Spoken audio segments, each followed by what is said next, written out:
सर्वसंकटनाशक श्रीगणपतिस्तोत्रम्। नमो गणपतये तुभ्यं ज्येष्ठज्येष्ठाय ते नमः। स्मरणाद्यस्य ते विघ्ना न तिष्ठन्ति कदाचन। देवानां चापि देवस्त्वं ज्येष्ठराज इति श्रुतः। त्यक्त्वा त्वामिह कः कार्य सिद्धिं जन्तुर्गमिष्यति। स त्वं गणपतिः प्रीतो भवब्रह्मादिपूजिता। चरणस्मरणात्तेऽपि ब्रह्माद्या यशस्विनः। परापरब्रह्मदाता सुराणां त्वं सुरो यतः। सन्मतिं देहि मे ब्रह्म पते ब्रह्मसमीडिता। उक्तं हस्तिमुखश्रुत्या त्वं ब्रह्म परमित्यपि। कृतं वाहनमाखुस्ते कारणान्त्वत्र वेदनो। इयं महेश ते लीला न पस्पर्शयतो मतिः। त्वां न हेरम्ब कुत्रापि परतन्त्रत्वमीशते। स त्वं कवीनाञ्च कविर्देव आद्यो गणेश्वरः। अरविन्दाक्ष विद्येश प्रसन्नः प्रार्थनां शृणु। त्वमेकदन्तविघ्नेश देवशृण्वल्भकोक्तिवत्। सत्कवीनां मध्य एव नैकाण्ड्वंशकविं कुरु। श्रीविनायक ते दृष्ट्या कोऽपि नूनं भवेत् कविः। तं त्वामुमासुतं नौमि सन्मतिप्रदकामद। ममापराधः क्षन्तव्यो नीतिभिः सम्प्रसीद मे। न नमस्य विधिं जाने त्वं प्रसीदाद्य केवलं। न मे श्रद्धा न मे भक्तिर्न त्वदर्चनपद्धतिः। ज्ञाता वदान्यतेऽस्मीति ब्रुवे साधनवर्जितः। कर्तुं स्तवं च ते नीशः प्रसीद कृपयोद्धर। प्रणामं कुर्वतोऽनेन सदानन्दप्रसीद मे। नमो गणपतये तुभ्यं ज्येष्ठज्येष्ठाय ते नमः। स्मरणाद्यस्य ते विघ्ना न तिष्ठन्ति कदाचन। देवानां चापि देवस्त्वं ज्येष्ठराज इति श्रुतः। त्यक्त्वा त्वामिह कः कार्य सिद्धिं जन्तुर्गमिष्यति। स त्वं गणपतिः प्रीतो भवब्रह्मादिपूजिता। चरणस्मरणात्तेऽपि ब्रह्माद्या यशस्विनः। परापरब्रह्मदाता सुराणां त्वं सुरो यतः। सन्मतिं देहि मे ब्रह्म पते ब्रह्मसमीडिता। उक्तं हस्तिमुखश्रुत्या त्वं ब्रह्म परमित्यपि। कृतं वाहनमाखुस्ते कारणान्त्वत्र वेदनो। इयं महेश ते लीला न पस्पर्शयतो मतिः। त्वां न हेरम्ब कुत्रापि परतन्त्रत्वमीशते। स त्वं कवीनाञ्च कविर्देव आद्यो गणेश्वरः। अरविन्दाक्ष विद्येश प्रसन्नः प्रार्थनां शृणु। त्वमेकदन्तविघ्नेश देवशृण्वल्भकोक्तिवत्। सत्कवीनां मध्य एव नैकाण्ड्वंशकविं कुरु। श्रीविनायक ते दृष्ट्या कोऽपि नूनं भवेत् कविः। तं त्वामुमासुतं नौमि सन्मतिप्रदकामद। ममापराधः क्षन्तव्यो नीतिभिः सम्प्रसीद मे। न नमस्य विधिं जाने त्वं प्रसीदाद्य केवलं। न मे श्रद्धा न मे भक्तिर्न त्वदर्चनपद्धतिः। ज्ञाता वदान्यतेऽस्मीति ब्रुवे साधनवर्जितः कर्तुं स्तवञ्च तेनीशः प्रसीद कृपयोद्धर प्रणामं कुर्वतोऽनेन सदानन्द प्रसीद मे। नमो गणपतये तुभ्यं ज्येष्ठज्येष्ठाय ते नमः। स्मरणाद्यस्य ते विघ्ना न तिष्ठन्ति कदाचन। देवानां चापि देवस्त्वं ज्येष्ठराज इति श्रुतः। त्यक्त्वा त्वामिह कः कार्य सिद्धिं जन्तुर्गमिष्यति। स त्वं गणपतिः प्रीतो भवब्रह्मादिपूजिता। चरणस्मरणात्तेऽपि ब्रह्माद्या यशस्विनः। परापरब्रह्मदाता सुराणां त्वं सुरो यतः। सन्मतिं देहि मे ब्रह्म पते ब्रह्मसमीडिता। उक्तं हस्तिमुखश्रुत्या त्वं ब्रह्म परमित्यपि। कृतं वाहनमाखुस्ते कारणान्त्वत्र वेदनो। इयं महेशते लीला न पस्पर्शयतो मतिः। त्वां न हेरम्ब कुत्रापि परतन्त्रत्वमीशते। स त्वं कवीनाञ्च कविर्देव आद्यो गणेश्वरः। अरविन्दाक्ष विद्येश प्रसन्नः प्रार्थनां शृणु। त्वमेकदन्तविघ्नेश देवशृण्वल्भकोक्तिवत्।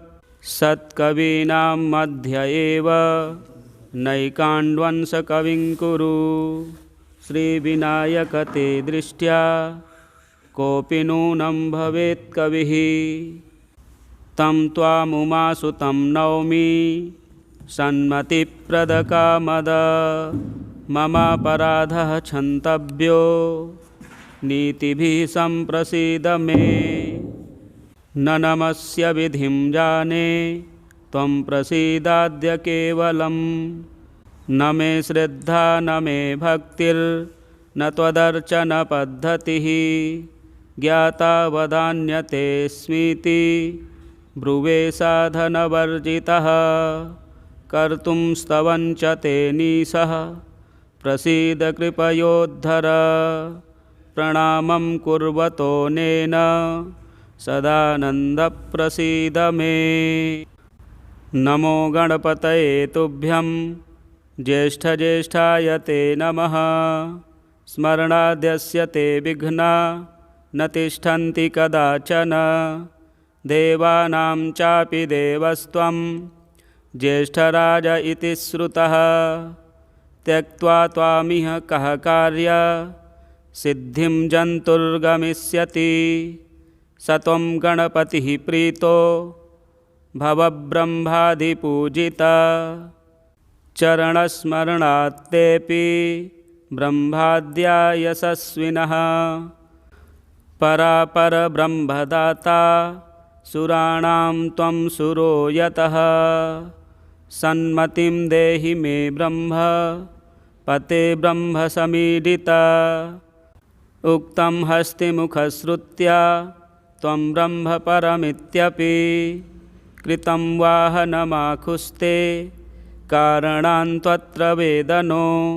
इयं महेशते लीला न पस्पर्शयतो मतिः। त्वां न हेरम्ब कुत्रापि परतन्त्रत्वमीशते। स त्वं कवीनाञ्च कविर्देव आद्यो गणेश्वरः। अरविन्दाक्ष विद्येश प्रसन्नः प्रार्थनां शृणु। त्वमेकदन्तविघ्नेश देवशृण्वल्भकोक्तिवत्। सत्कवीनां मध्य एव नैकाण्ड्वंशकविं कुरु। श्रीविनायक ते दृष्ट्या कोऽपि नूनं भवेत् कविः। तं त्वामुमासुतं नौमि सन्मतिप्रदकामद। ममापराधः क्षन्तव्यो नीतिभिः सम्प्रसीद मे। न नमस्य विधिं जाने त्वं प्रसीदाद्य केवलम्। न मे श्रद्धा न मे भक्तिर्न त्वदर्चनपद्धतिः। ज्ञाता वदान्यतेऽस्मीति ब्रुवे साधनवर्जितः। कर्तुं स्तवञ्च तेनीशः प्रसीद कृपयोद्धर। प्रणामं कुर्वतोऽनेन सदानन्दप्रसीद मे। नमो गणपतये तुभ्यं ज्येष्ठज्येष्ठाय ते नमः। स्मरणाद्यस्य ते विघ्ना न तिष्ठन्ति कदाचन। देवानां चापि देवस्त्वं ज्येष्ठराज इति श्रुतः। त्यक्त्वा त्वामिह कः कार्य सिद्धिं जन्तुर्गमिष्यति। स त्वं गणपतिः प्रीतो भवब्रह्मादिपूजिता। चरणस्मरणात्तेऽपि ब्रह्माद्या यशस्विनः। परापरब्रह्मदाता सुराणां त्वं सुरो यतः। सन्मतिं देहि मे ब्रह्म पते ब्रह्मसमीडिता। उक्तं हस्तिमुखश्रुत्या त्वं ब्रह्म परमित्यपि। कृतं वाहनमाखुस्ते कारणान्त्वत्र वेदनो। इयं महेशते लीला न पस्पर्शयतो मतिः। त्वां न हेरम्ब कुत्रापि परतन्त्रत्वमीशते। स त्वं कवीनाञ्च कविर्देव आद्यो गणेश्वरः। अरविन्दाक्ष विद्येश प्रसन्नः प्रार्थनां शृणु। त्वमेकदन्तविघ्नेश देवशृण्वल्भकोक्तिवत्। सत्कवीनां मध्य एव नैकाण्ड्वंशकविं कुरु। श्रीविनायक ते दृष्ट्या कोऽपि नूनं भवेत् कविः। तं त्वामुमासुतं नौमि सन्मतिप्रदकामद। ममापराधः क्षन्तव्यो नीतिभिः सम्प्रसीद मे। न नमस्य विधिं जाने त्वं प्रसीदाद्य केवलम्। न मे श्रद्धा न मे भक्तिर्न त्वदर्चनपद्धतिः। ज्ञाता वदान्यतेऽस्मीति ब्रुवे साधनवर्जितः। कर्तुं स्तवञ्च तेनीशः प्रसीद कृपयोद्धर। प्रणामं कुर्वतोऽनेन सदानन्दप्रसीद मे। नमो गणपतये तुभ्यं ज्येष्ठज्येष्ठाय ते नमः। स्मरणाद्यस्य ते विघ्ना न तिष्ठन्ति कदाचन। देवानां चापि देवस्त्वं ज्येष्ठराज इति श्रुतः। त्यक्त्वा त्वामिह कः कार्य सिद्धिं जन्तुर्गमिष्यति।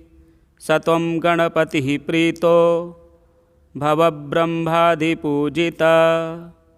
चरणस्मरणात्तेऽपि ब्रह्माद्या यशस्विनः। परापरब्रह्मदाता सुराणां त्वं सुरो यतः। सन्मतिं देहि मे ब्रह्म पते ब्रह्मसमीडिता। उक्तं हस्तिमुखश्रुत्या त्वं ब्रह्म परमित्यपि।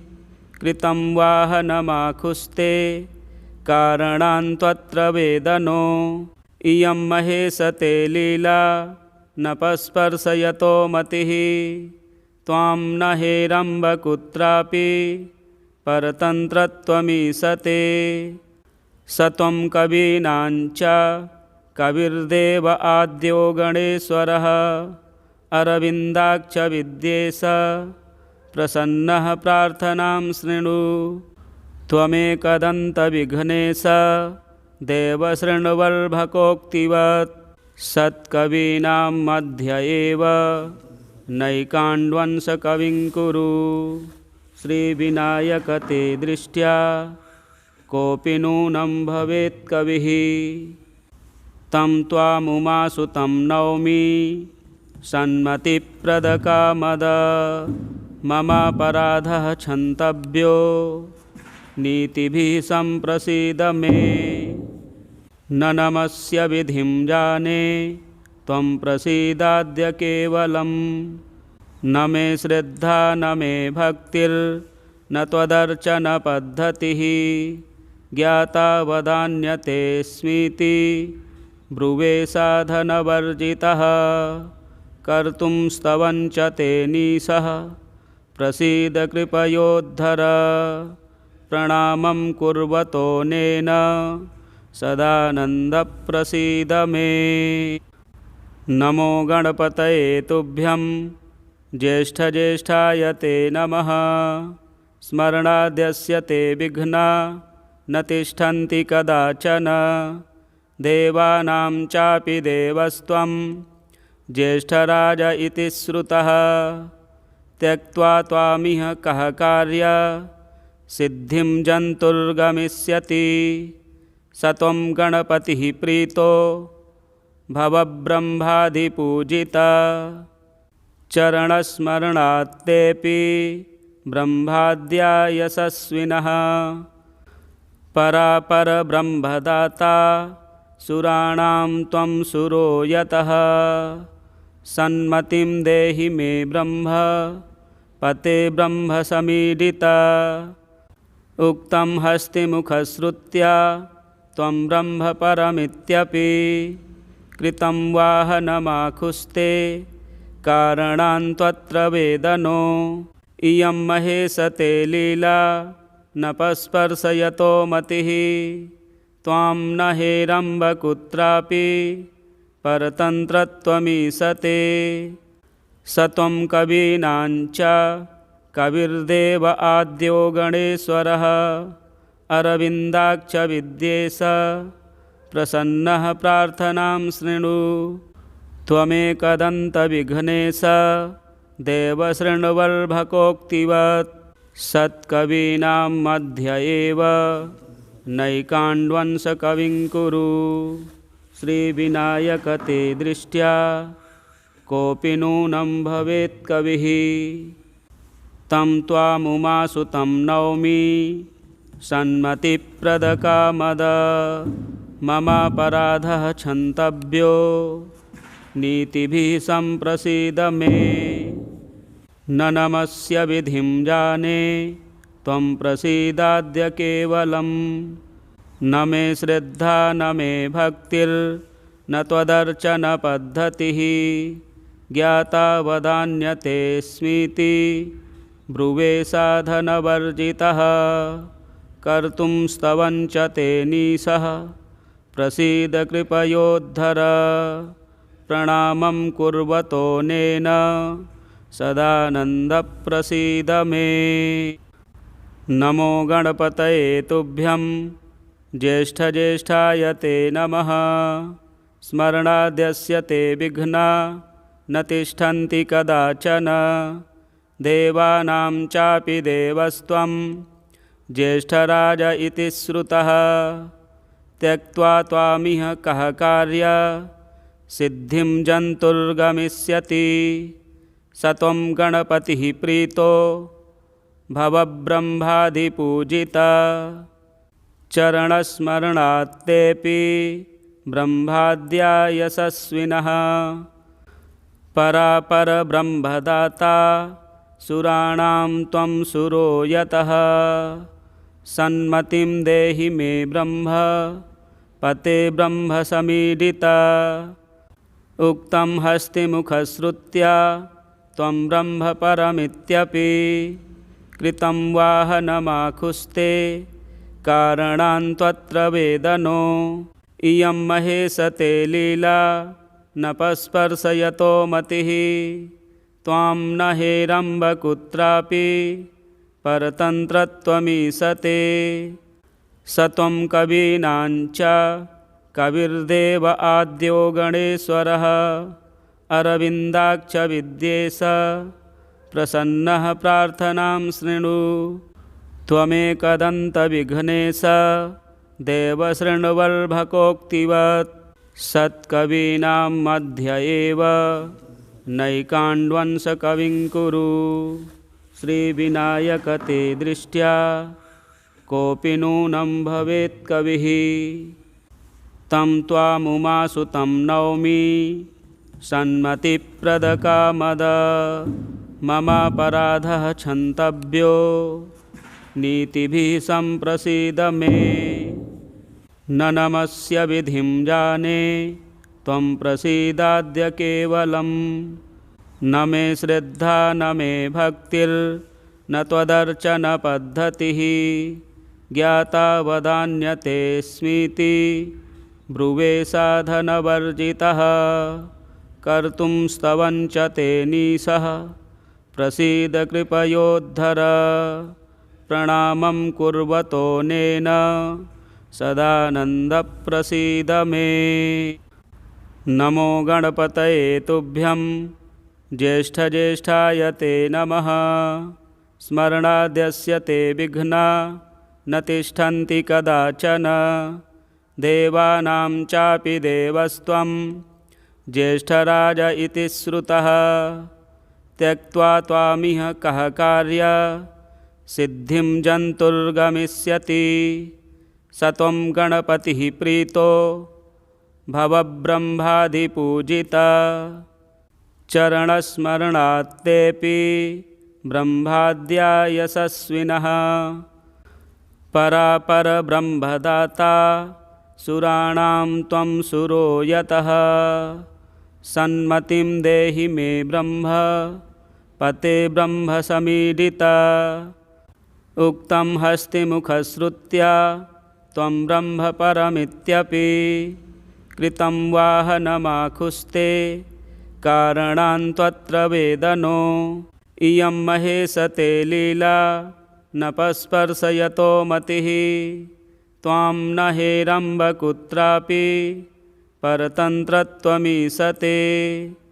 स त्वं कवीनां च कविर्देव आद्यो गणेश्वरः। अरविन्दाक्ष विद्येश प्रसन्नः प्रार्थनां शृणु। त्वमेकदन्तविघ्नेश देव शृण्वल्भकोक्तिवत्। सत्कवीनां मध्य एव नैकाण्ड्वंशकविं कुरु। श्रीविनायक ते दृष्ट्या कोऽपि नूनं भवेत् कविः। तं त्वामुमासुतं नौमि सन्मतिप्रदकामद। ममापराधः क्षन्तव्यो नीतिभिः सम्प्रसीद मे। न नमस्य विधिं जाने त्वं प्रसीदाद्य केवलं। न मे श्रद्धा न मे भक्तिर्न त्वदर्चनपद्धतिः। ज्ञाता वदान्यतेऽस्मीति ब्रुवे साधनवर्जितः। कर्तुं स्तवं च तेनीशः प्रसीद कृपयोद्धर। प्रणामं कुर्वतोऽनेन सदानन्दप्रसीद मे। नमो गणपतये तुभ्यं ज्येष्ठज्येष्ठाय ते नमः। स्मरणाद्यस्य ते विघ्ना न तिष्ठन्ति कदाचन। देवानां चापि देवस्त्वं ज्येष्ठराज इति श्रुतः। त्यक्त्वा त्वामिह कः कार्य सिद्धिं जन्तुर्गमिष्यति। स त्वं गणपतिः प्रीतो भवब्रह्मादिपूजिता। चरणस्मरणात्तेऽपि ब्रह्माद्या यशस्विनः। परापरब्रह्मदाता सुराणां त्वं सुरो यतः। सन्मतिं देहि मे ब्रह्म पते ब्रह्मसमीडिता। उक्तं हस्तिमुखश्रुत्या त्वं ब्रह्म परमित्यपि। कृतं वाहनमाखुस्ते कारणान्त्वत्र वेदनो। इयं महेश ते लीला न पस्पर्शयतो मतिः। त्वां न हेरम्ब कुत्रापि परतन्त्रत्वमीशते। स त्वं कवीनां च कविर्देव आद्यो गणेश्वरः अरविन्दाक्ष विद्येश प्रसन्नः प्रार्थनां शृणु। त्वमेकदन्तविघ्नेश देवशृण्वल्भकोक्तिवत् सत्कवीनां मध्य एव नैकाण्ड्वंशकविं कुरु। श्रीविनायक ते दृष्ट्या कोऽपि नूनं भवेत् कविः तं त्वामुमासुतं नौमि सन्मतिप्रदकामद। ममापराधः क्षन्तव्यो नीतिभिः सम्प्रसीद मे। न नमस्य विधिं जाने त्वं प्रसीदाद्य केवलं। न मे श्रद्धा न मे भक्तिर्न त्वदर्चनपद्धतिः। ज्ञाता वदान्यतेऽस्मीति ब्रुवे साधनवर्जितः। कर्तुं स्तवं च तेनीशः प्रसीद कृपयोद्धर। प्रणामं कुर्वतोऽनेन सदानन्दप्रसीद मे। नमो गणपतये तुभ्यं ज्येष्ठज्येष्ठाय ते नमः। स्मरणाद्यस्य ते विघ्ना न तिष्ठन्ति कदाचन। देवानां चापि देवस्त्वं ज्येष्ठराज इति श्रुतः। त्यक्त्वा त्वामिह कः कार्य सिद्धिं जन्तुर्गमिष्यति। स त्वं गणपतिः प्रीतो भवब्रह्मादिपूजिता। चरणस्मरणात्तेऽपि ब्रह्माद्या यशस्विनः। परापरब्रह्मदाता सुराणां त्वं सुरो यतः। सन्मतिं देहि मे ब्रह्म पते ब्रह्मसमीडिता। उक्तं हस्तिमुखश्रुत्या त्वं ब्रह्म परमित्यपि। कृतं वाहनमाखुस्ते कारणान्त्वत्र वेदनो। इयं महेश ते लीला न पस्पर्शयतो मतिः। त्वां न हेरम्ब कुत्रापि परतन्त्रत्वमीशते। स त्वं कवीनां च कविर्देव आद्यो गणेश्वरः अरविन्दाक्ष विद्येश प्रसन्नः प्रार्थनां शृणु। त्वमेकदन्तविघ्नेश देवशृण्वल्भकोक्तिवत् सत्कवीनां मध्य एव नैकाण्ड्वंशकविं कुरु। श्रीविनायक ते दृष्ट्या कोऽपि नूनं भवेत् कविः तं त्वामुमासुतं नौमि सन्मतिप्रदकामद। ममापराधः क्षन्तव्यो नीतिभिः सम्प्रसीद मे। न नमस्य विधिं जाने त्वं प्रसीदाद्य केवलं। न मे श्रद्धा न मे भक्तिर्न त्वदर्चनपद्धतिः। ज्ञाता वदान्यतेऽस्मीति ब्रुवे साधनवर्जितः। कर्तुं स्तवं च तेनीशः प्रसीद कृपयोद्धर। प्रणामं कुर्वतोऽनेन सदानन्दप्रसीद मे।